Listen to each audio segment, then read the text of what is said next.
ويعلي درجاتهم في الجنة ويعيد علينا من بركاتهم وأسرارهم وأنوارهم وعلومهم ونفحاتهم في الدين والدنيا والآخرة. الفاتحة. أعوذ بالله من الشيطان الرجيم. بسم الله الرحمن الرحيم.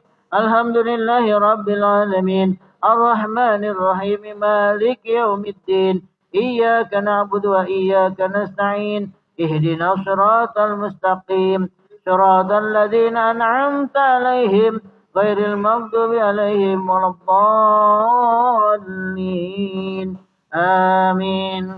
الفاتحة إلى روح سيدنا وحبيبنا وأمتنا صاحب الراتب قطب الإرشاد وغوث العباد والبلاد حبيب عبد الله بن عمرو الحداد وأصوله وفروعه وذوي الحقوق عليهم أجمعين أن الله تعالى يغفر لهم ويرحمهم ويعلي درجاتهم بالجنة ويعيد علينا من بركاتهم وأسرارهم وأنوارهم وعلومهم ونفحاتهم في الدين والدنيا والآخرة. الفاتحة. أعوذ بالله من الشيطان الرجيم. بسم الله الرحمن الرحيم. الحمد لله رب العالمين الرحمن الرحيم مالك يوم الدين إياك نعبد وإياك نستعين اهدنا الصراط المستقيم صراط الذين أنعمت عليهم غير المغضوب عليهم ولا الضالين. آمين. الفاتحة. أن الله تعالى يحفظ الحجاج والزوار والمسافرين من المسلمين في البر والبحر أجمعين. أن الله تعالى يسحبهم السلامة ويردهم إلى أوطانهم سالمين غانمين محفوظين مرزوقين بخير ولطف وعافية. وأن الله تعالى يطيل أعمارنا في طاعة الله ويشفي مرضانا ومرضى المسلمين. وأن الله تعالى يجنبها الفتن والمهن ما ظهر منها وما بطن. ثم إلى أرواح أمواتنا خاصة وأموات المسلمين أجمعين عامة ونية حسن الخاتمة إن الموت بعافية. وإلى حضرة النبي محمد صلى الله عليه وسلم. الفاتحة. أعوذ بالله من الشيطان الرجيم. بسم الله الرحمن الرحيم. الحمد لله رب العالمين الرحمن الرحيم مالك يوم الدين إياك نعبد وإياك نستعين اهدنا الصراط المستقيم صراط الذين أنعمت عليهم غير المغضوب عليهم ولا الضالين. آمين. الفاتحة. بالقبول وتمام كل سوء ومأمول وصلاح الشأن ظاهرا وباطنا في الدين والدنيا والآخرة دافعة لكل شر جالبة لكل خير لنا ولأحبابنا ولوالدينا ومشايخنا بالدين واللطف والعافية.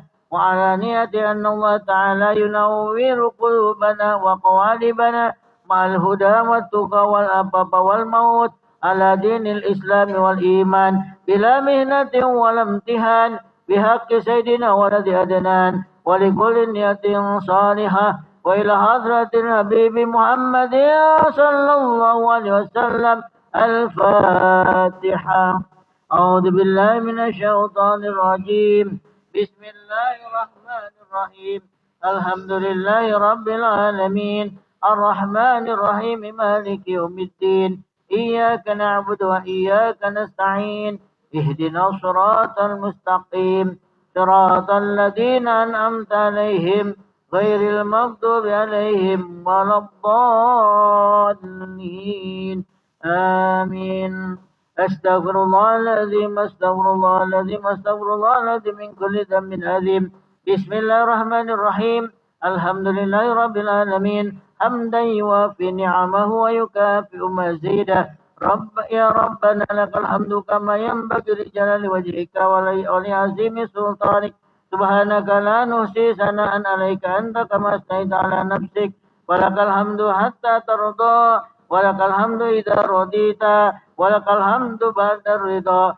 اللهم صل وسلم على سيدنا محمد في الأولين وصل وسلم على سيدنا محمد في الآخرين وصل وسلم على سيدنا محمد في كل وقت وحين وصل وسلم على سيدنا محمد بالملأ الأعلى إلى يوم الدين وصل وسلم على سيدنا محمد حتى ترث الأرض ومن عليها وأنت خير الوارثين اللهم إنا نستحفظك ونستودعك أدياننا وأبداننا وأنفسنا وأموالنا وأهلنا وكل شيء أعطيتنا اللهم احفظنا وإياهم في كنفك وأمانك وإيادك وجوارك من كل شيطان مريد وجبار أنيد وذي عين وذي بغي ومن شر كل ذي شر إنك على كل شيء قدير اللهم اهدنا بالتقوى والاستقامة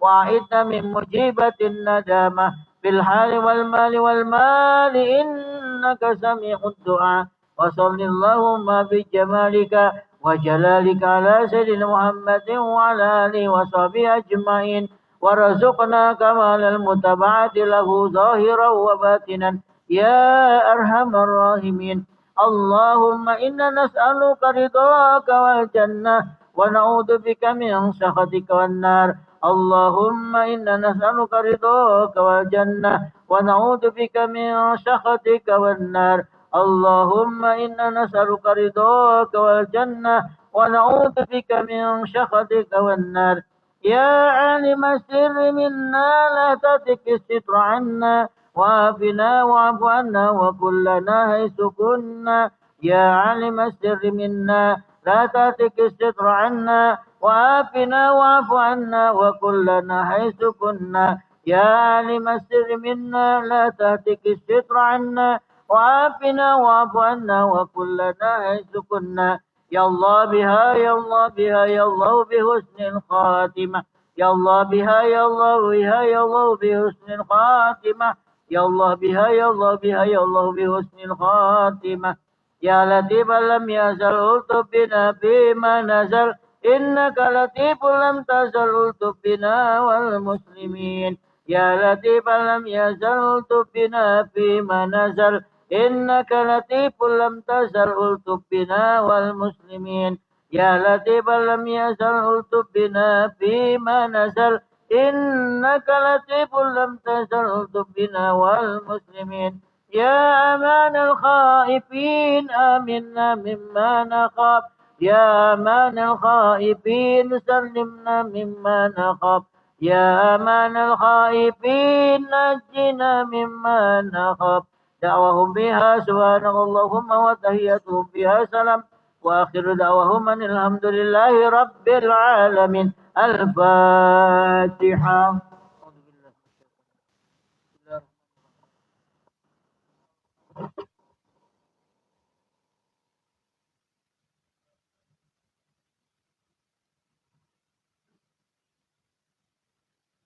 السلام عليكم ورحمة الله وبركاته. الحمد لله رب العالمين والصلاة والسلام على أشرف الأنبياء والمرسلين سيدنا وحبيبنا وشفيعنا ومولانا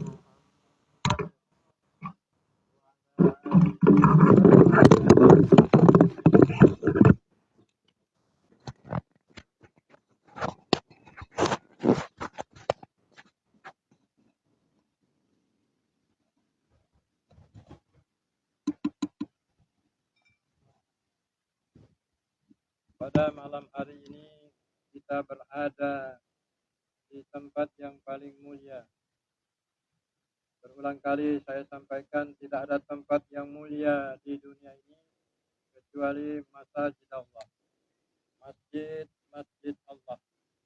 Pada saat ini, malam ini, Sayyidul Ayyam, kita bernaung, bersimpu, beriktikaf di Masjid Jami Nurul Akbar untuk melakukan sesuatu tagarrub ilallah, mendekatkan diri kita kepada Allah Subhanahu wa taala dengan hadirnya kita di majlis zikir di malam Jumat. Ini suatu keuntungan yang luar biasa yang Allah berikan kesempatan adanya kemauan dari diri kita masing-masing. Kita memakmurkan rumah-rumah Allah. Berarti kita berada di dalam pengawasan Allah Subhanahu wa Ta'ala. Masjid-masjid Allah adalah merupakan benteng-benteng yang kokoh yang mampu untuk menahan daripada segala serangan-serangan yang datang kepada kita.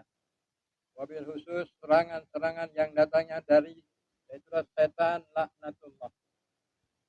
Kalau seseorang masuk ke masjid berarti dia aman daripada gangguan setan. Alhamdulillah wa syukurillah itu bisa kita lakukan karena kita dalam kondisi sehat.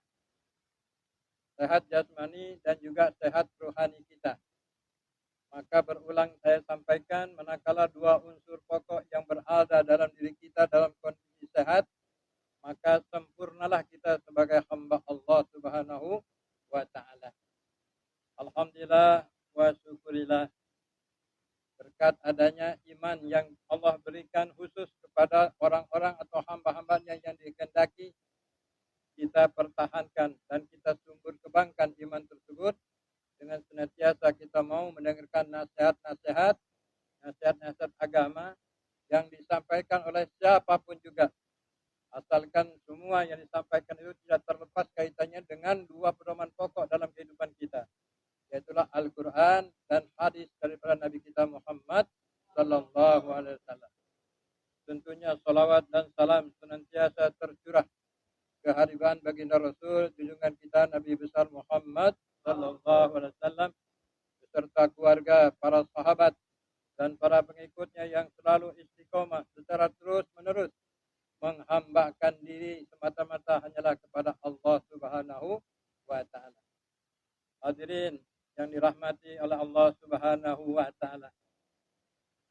Ka'ab al-Ahbar, seorang pendeta senior dari Bani Yahudi, kaum Yahudi yang telah masuk Islam. Dia mengatakan, benteng-benteng orang mukmin itu dari gangguan setan ada 3. Sekali lagi, Ka'ab al-Ahbar, seorang pendeta dari rujukan kaum Yahudi yang telah masuk Islam. Dia mengatakan benteng-benteng orang mukmin itu dari gangguan godaan setan ada 3.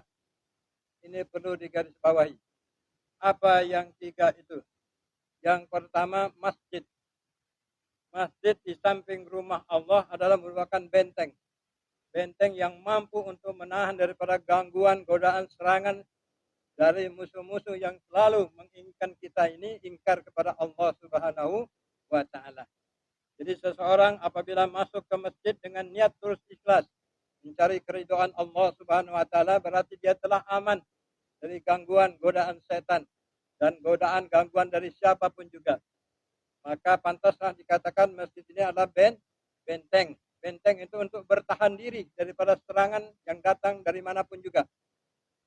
Maka orang-orang tua dulu kita, ya saya masih ingat waktu masih anak-anak itu.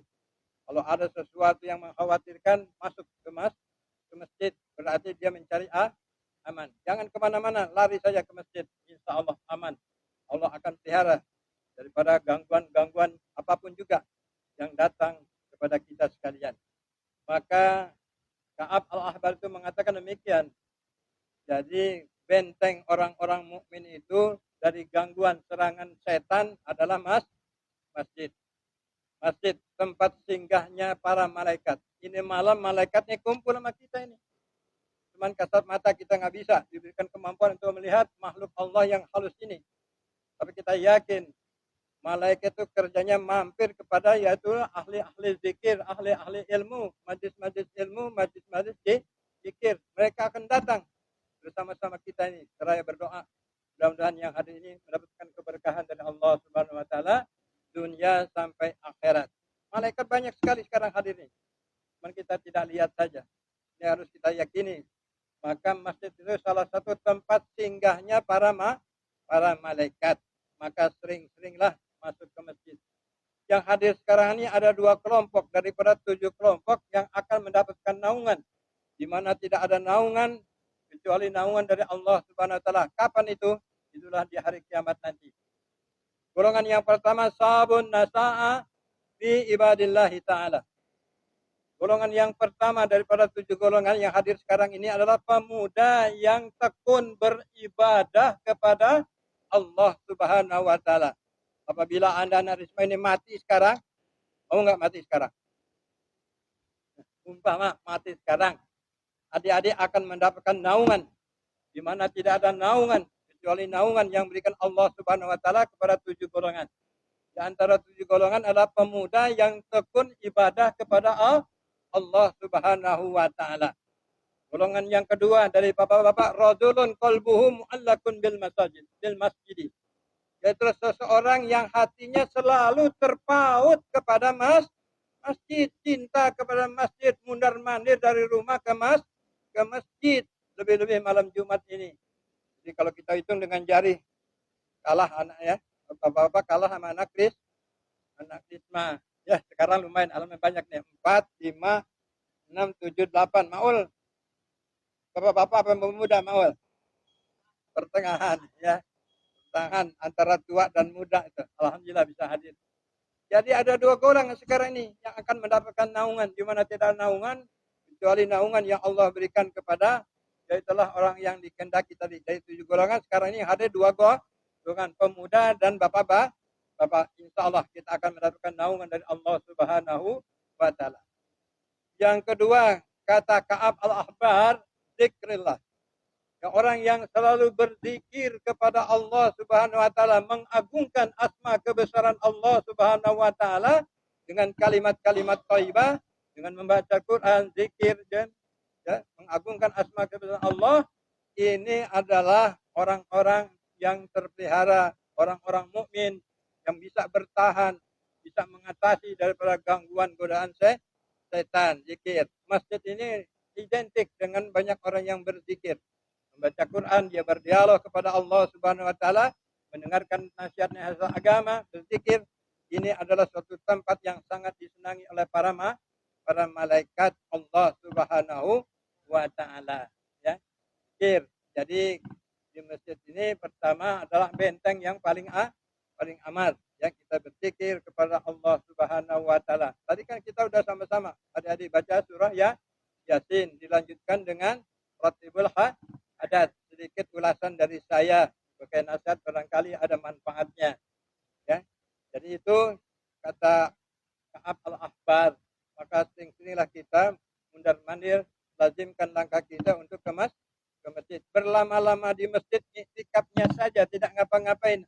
Nawaitu an atakifa ma dumtu di hadzal masjid sunnah lillahi ta'ala. Enggak ngapa-ngapain, itu mendapatkan nilai pahala yang diberikan oleh Allah Subhanahu wa taala. Inilah tempat yang paling istimewa, yang paling mulia adalah masjid. Maka peliharalah kebersihan, ketertiban, kenyamanan di masjid ini. Alhamdulillah, ya adik-adik itu lihat tuh, sekarang udah ganti wajah nanti. Ya, bulan Ramadan nanti ganti wajah. Yang tadinya hijau sekarang menjadi abu-abu, cemerlang, putih. Ya, mudah-mudahan adik-adik pun akan berganti dari hati yang suram, hati yang gelap, nanti akan menjadi hati yang terang benderang, ya, identik dengan masjid kita, insya Allah. Ini akan kita bisa nyaman lagi berada di masjid, ya, di masjid Allah Subhanahu wa taala. Jadi ini dari Risma, teruskanlah pertahankan, rajin untuk memakmurkan masjid. Siapa lagi nanti yang akan mengganti, yang mengisi, yang memakmurkan masjid kalau tidak ada sekalian? Kita ini orang tua akan mendahului, datangnya duluan, dia akan kembali duluan. Ini sunnatullah. Ya, sunnatullah, orang tua akan meninggalkan daripada generasi penerus, generasi yang islami, generasi yang cinta kepada masjid. Inilah keinginan pengurus membentuk anak-anak Risma untuk jangan sampai main mulu ke sana kemari, tapi tajamkan untuk cinta selalu hadir di masjid. Jadi bukan malam Jumat saja, hari-hari biasa. Ini yang rajin di catatan sholatnya hanya bisa dihitung dengan jari nih anak Risma. Ya. Padi kemana Padi? Ubay kemana Ubay? Dipak kemana? Maghrib, bisa. Malam Jumat hadir, alhamdulillah. Bapak sibuk ya. Ibu, lazimkan ya. Jadi jangan sampai kosong seminggu, ya paling minimal 3 kali lah hadir berjamaah untuk sholat sama bapak-bapak ya. Jadi ini yang perlu saya komentari sebelum kita masuk al-tarbaqah sesi yang kedua, sesi tanya jawab berhadiah ya. Sudah siap? Siap ya? Saya lentarkan pertanyaan dan jawaban yang betul tentunya tidak begitu saya dilupakan, ada sedikit imbalan ya. Imbalan supaya adik-adik nyaman mengikuti apa yang disajikan oleh pengurus Masjid Jaminul Akbar. Sudah siap ya? Pertanyaan yang pertama. Dunia tempat beramal dan akhirat tempat titik-titik. Dunia tempat bekerja, beraktivitas, beramal. Adapun akhirat tempat, kita harus yakin dengan adanya keberadaan hari kiamat, hari akhirat. Tempat apa itu hari akhirat? Apakah masih ada pengajian? Apakah masih ada kemusyrikan, kemunafikan, kemaksiatan? Dunia adalah tempat beramal. Akhirat tempat, bisa. Bapak, tapi kita harus percaya, yakin betul dengan adanya hari kiamat. Hari kiamat, ada akhirat, tempat apa itu? Ayo.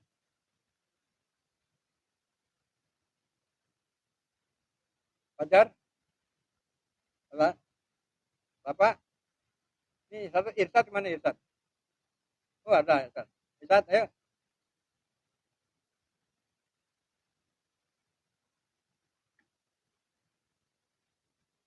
Sekali lagi ya, pelan-pelan. Dunia tempat beramal, beraktivitas, tempat berbuat, tempat bekerja. Akhirat tempat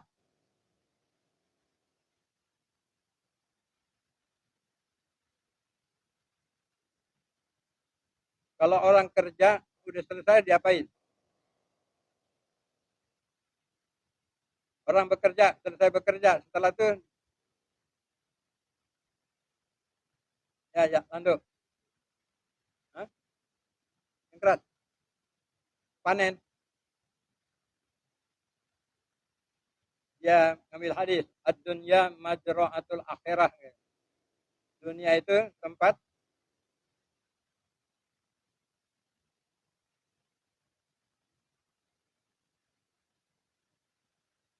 dunia tempat bertanam, akhiratnya tempat panen tadi bilang ya. Tapi ini dunia tempat beramal, akhirat tempat satu, dua, apa namanya siapa? Dijik ya. Cuma apa? Tadi udah panen.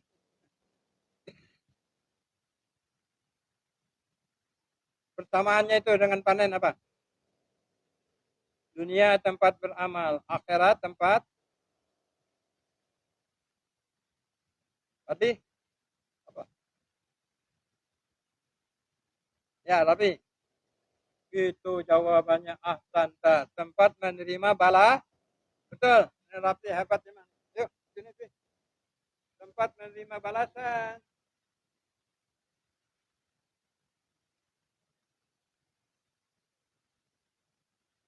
Jangan nggak apa-apa ya. Tempat menerima balasan. Tadi saya umpamakan orang bekerja, sudah bekerja dapat gaji kan, upah, balasan.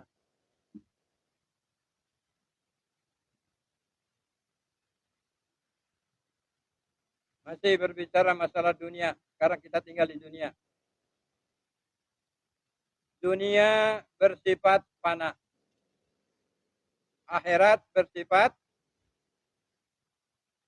dunia fana, sementara akan habis. Akhirat bersifat tanduk. Yang keras dong. Ya, bersamanya. Ya, anggap aja betul. Bako. Bako, betul. Selamanya bako. Ya, hampir bersama. Bako, saya betulkan. Lanjut, betul. Bako. Panak lawannya kekal.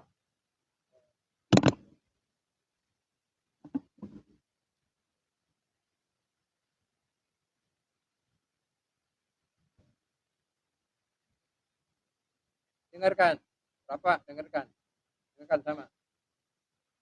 Bagaimana pendapat Risma jika seseorang tidak percaya kepada salah satu di antara rukun iman yang 6? Satu aja dia nggak percaya. Bagaimana pendapat Risma jika seseorang tidak percaya kepada salah satu dari rukun iman yang 6? Bagaimana imannya? Rukun iman 6. Salah satu nggak percaya. Katakanlah nggak percaya dengan akhirat. Bagaimana keimanan orang itu? Gampang itu. Harga mati itu 6 itu.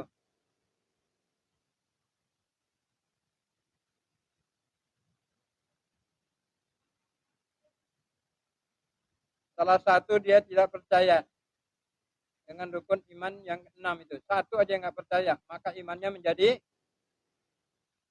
ayo.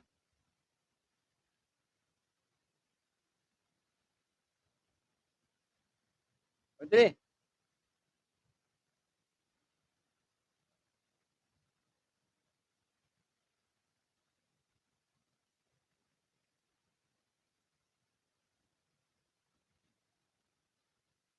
Satu, dua, tiga.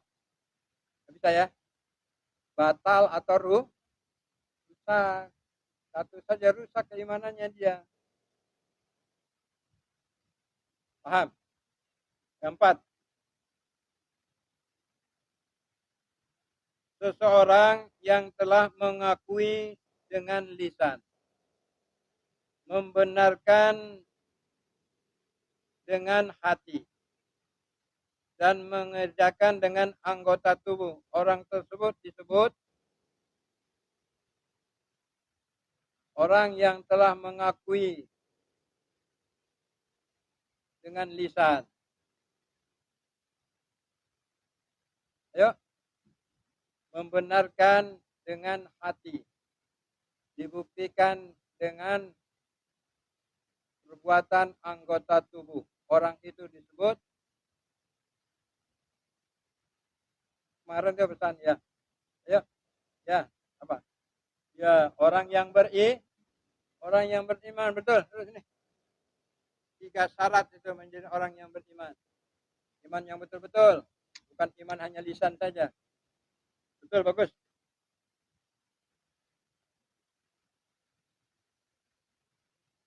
Ini pertanyaan yang sudah nih barangkali, karena belum terjawab.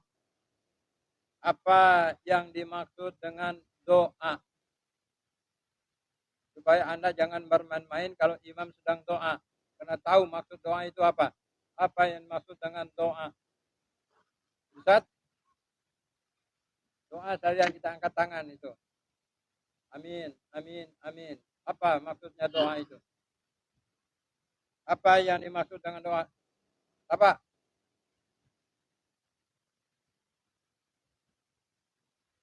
Ya, bahasa sehari-hari ya. Meminta, artinya memohon kepada Allah ya. Apa yang diinginkan. Memohon kepada Allah, bukan kepada makhluk. Berdoa itu memohon kepada Allah, bukan kepada makhluk. Ya, betul. Apa?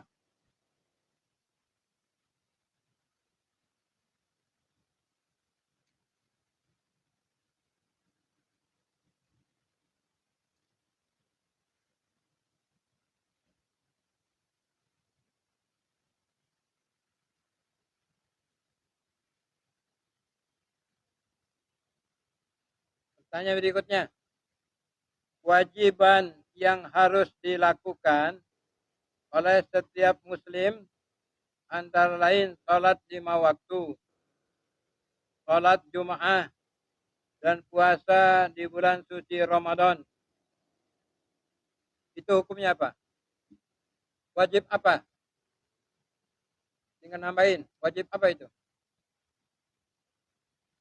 Orang yang melaksanakan sholat 5 waktu, sholat Jum'ah, dan puasa di bulan suci Ramadan. Wajib. Wajib apa? Tinggal sebut aja apanya. Ayo Padli. Yang wajib. Quran udah nih pernah ini.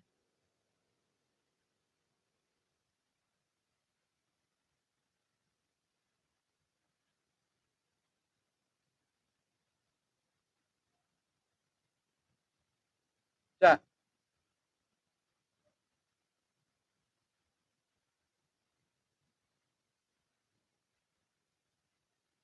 Ya, dijawab sendiri ya. Wajib, wajib ain. Wajib, siapa bilang ain tadi Ustaz? Hah? Fajar. Pasti. Kenapa nggak mau jawab? Tadi berbarangan. Saya bilang ain, dia bilang ain. Betul apa diterima nggak? Persetujuan anak-anak Isma? Hah? Enggak. Kenapa enggak? Bersamaan tadi saya bilang ain, dia bilang bukan diajarin. Dia spontan dibilang ain. Teman masih malu-malu deh, takut salah. Kasih setengah ya? Hah? Hah? Tujuan Risma nih, jangan sampai ngiri, cemburuan, mentang-mentang cucunya kayak gitu. Hah? Rupanya nggak setuju, nggak apa-apa lah. Lanjut. Bagaimana sholat seseorang jika meninggalkan salah satu rukun? Anak-anak Risma sholat tapi meninggalkan satu rukun. Bagaimana sholatnya? Gampang itu. Ya, baik. Batal, betul baik. Ini baik.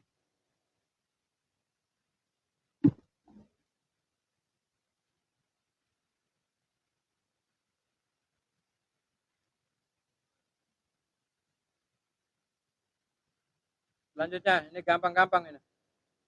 Mandi dan memakai pakaian yang rapi dan bersih untuk sholat Jumat.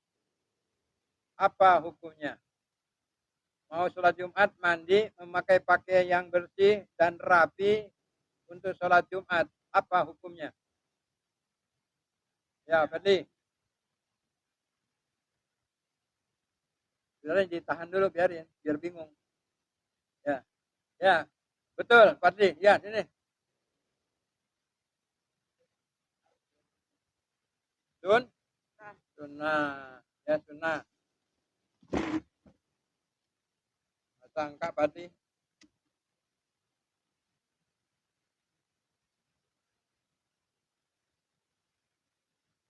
Selanjutnya.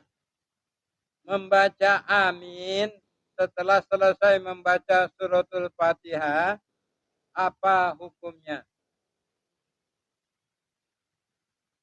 Imam selesai membaca Fatihah, makmum amin berbarengan dengan aminnya imam. Apa hukumnya? Pak, kalau nggak wajib, apa?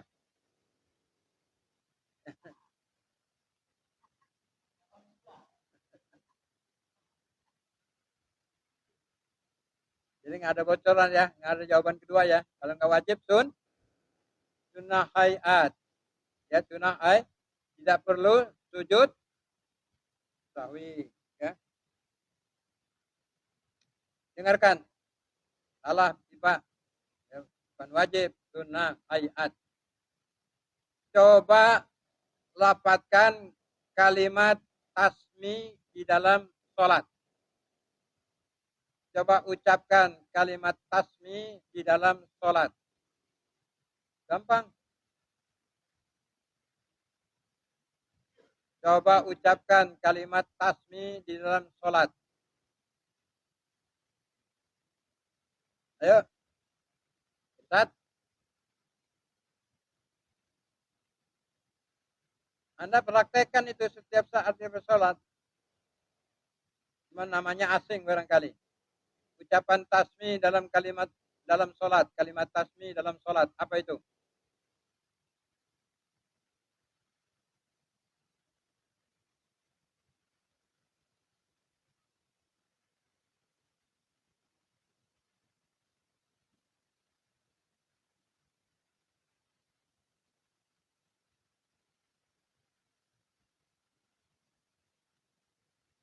Hah?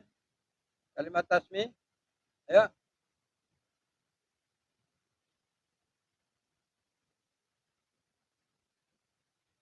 Bisa. Hah? Bapak udah jawab tadi betul. Yang lain.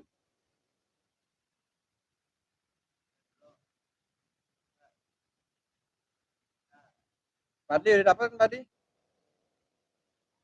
Oh,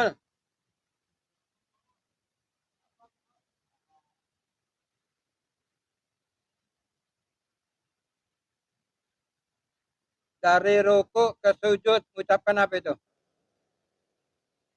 Dari ruku ke berdiri bersujud. Dari ruku ke berdiri tegak. Tidak. Apain ucapan apa itu?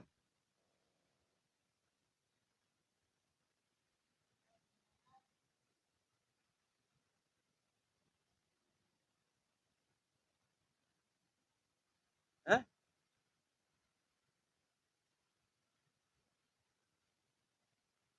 Ayo disat. Itu jangan ragu sami Allahu liman hamidah itu namanya tasmi. Sini Sat, jangan ragu.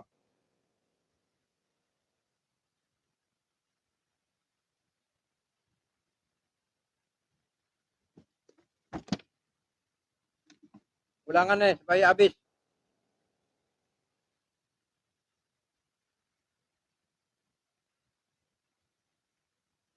Ini ulangan ya, supaya bisa jawab.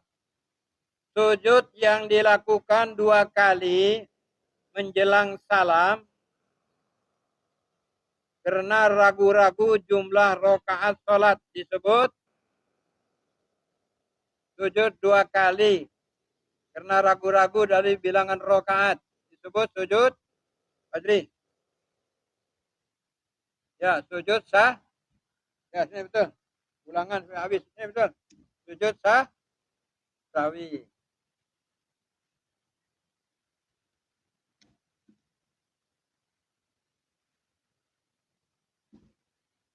Supaya habis ini. Supaya bisa jawab. Ulangan.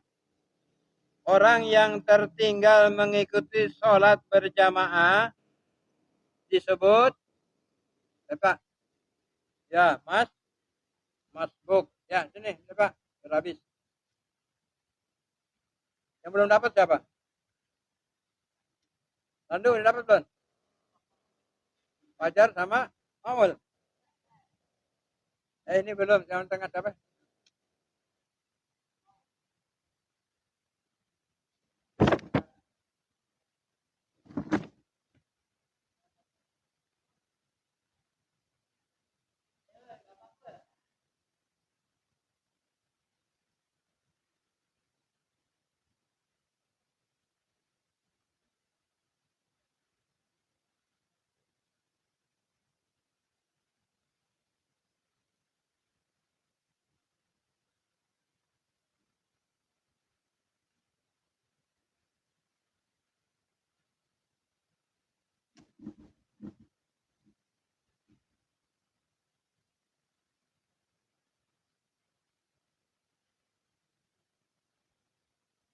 Ini pertanyaan gampang. Seseorang yang menjaga sholat 5 waktu setiap saat, maka Allah titik-titik. Apa? Orang yang menjaga, memelihara sholat 5 waktu pada waktunya, Allah sangat asal-asalan aja jawabnya. Allah akan orang yang menjaga sholat 5 waktu, apalagi dilaksanakan tepat pada waktunya, Allah sangat men.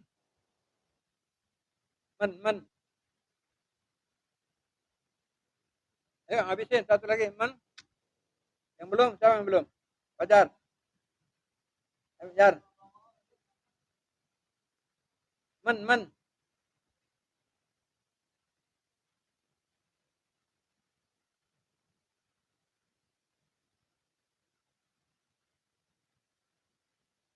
Apa?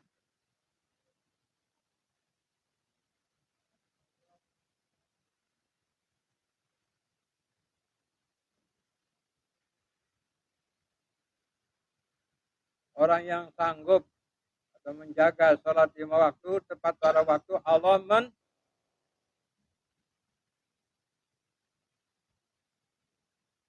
apa aja mahabbah.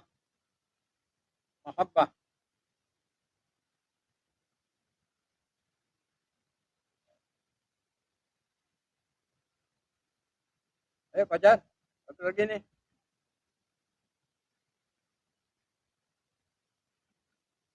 Ini udah dapat sama nih, dapat ya? Udah, tinggal Fajar doang. Jar, ayo Jar. Iya, apa lagu Jar ini? Betul, mencintai Allah, sangat mencintai orang yang menjaga, memelihara sholat 5 waktu tepat pada waktu. Betul, Allah mencintai. Ya, selesai sudah ya permainan kita, permainan yang mudah-mudahan ada manfaatnya. Terima kasih, mohon maaf. Akhirul kalam billahi taufiq wal hidayah. Wassalamualaikum warahmatullahi wabarakatuh.